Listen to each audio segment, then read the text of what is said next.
кейінгі шеберім, жан әке жан жүрегім. Самғасам күш қуат демеуім, сүрінсем тірегім.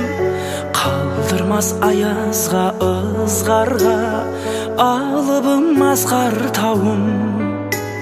Жан әке қасымда сіз барда, арайлы әр таңым.